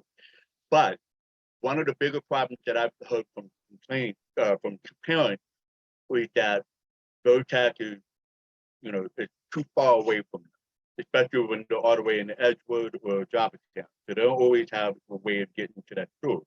And Harford Community College, the campus is next door to VOTAC. So there is a need for a second, at least among parents that I've spoken with. There has been talk of wanting a second school near the Route 40 corridor, at least in the southern part of the county. But again, this isn't just one county or the other. This is something that we really should be providing opportunities for our students. Some parents have said that their child wasn't able to go to VOTAC for a number of reasons. But I do know that each school, just about every high school has a certain type of VOTAC program within their school, including teaching, environmental studies, and what have you.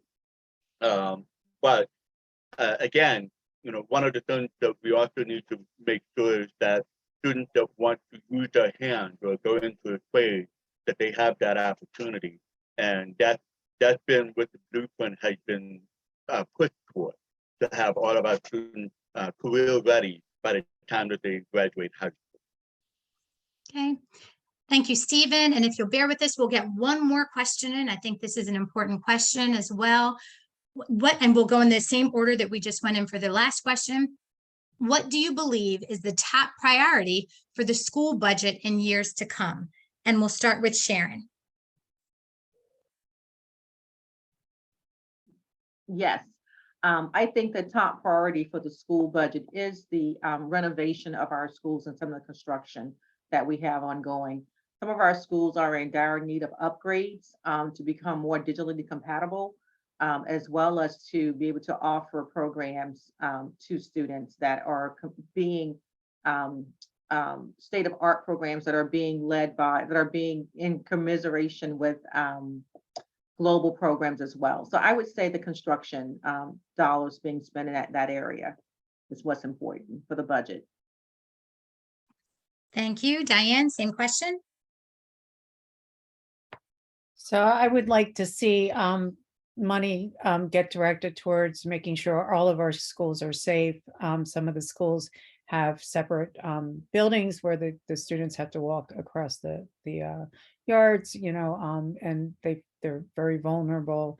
There's been a lot of vulnerabilities brought to my attention in the school system. So I think a review of the safety protocols in each of the schools and determining risk factors at each school and then mitigating them to make sure that the children are safe, would help with both the parents feeling comfortable sending their children to school, as well as the mental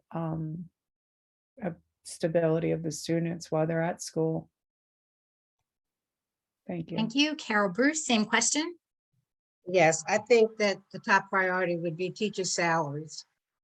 I think that we need to see teachers and educators' salaries, the peer educators, because I think we need to make sure that there are significant people there to teach the students in an environment that is safe and allows them to flourish.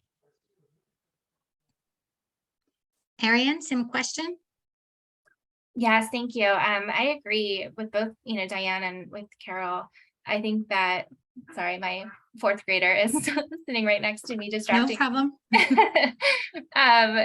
I think definitely, teacher salary is number one for sure. Like, we have a lot of things coming down the pipeline with the blueprint and recommendations that we need to really take a really, intensive look at and see what we can do with our current budget.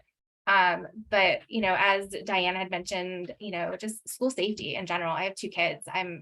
They get on the bus and I wave to them, and, with everything that goes on in the world, I get, I can't say I'm not nervous about school safety. And so I think, if there's any way that we can, provide a safety resource officer at every school, I know they've done a lot to build up that program, but anything else that we can do to continue to beef it up for school safety would be a great priority. Sorry, two kids in here now. No problem. Carol Mueller, same question. Well, again, I mean, the two top priorities that you've heard already are the capital improvements and the school and the salaries. And as Ariane mentioned, the salaries, and I think I mentioned it earlier, the the teacher salaries and the salaries for the paraeducators, the salaries for the special ed teachers, and also for the Strive aides are all things that are extremely important, but our buildings need a lot of work. And right now we have, what, 54 schools, and we can only rebuild one school a year. And that's being held up right now for the one that we had. So I think that there's a lot that we need to work on as far as our capital improvement program goes. Thank you. Wade, same question. What do you believe is the top priority for school budget in years to come? So I would say capital improvements.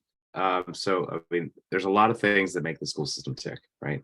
I worked hard on the operational budget for salaries. We're well on our way, and there's a plan to improve that over time. But capital improvements, like Carol and Ariane said, you know, school safety, that it's all part and parcel of that.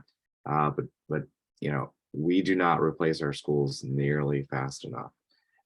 We have a lot of aging schools that are way too small. And I've seen that, you know, just facilities that are just outdated, outmoded, too small. So that's going to be a very big challenge moving forward. Very expensive. But when a new school is built in a community, it's transformational. You know, it brings people. So it's not money down the tubes.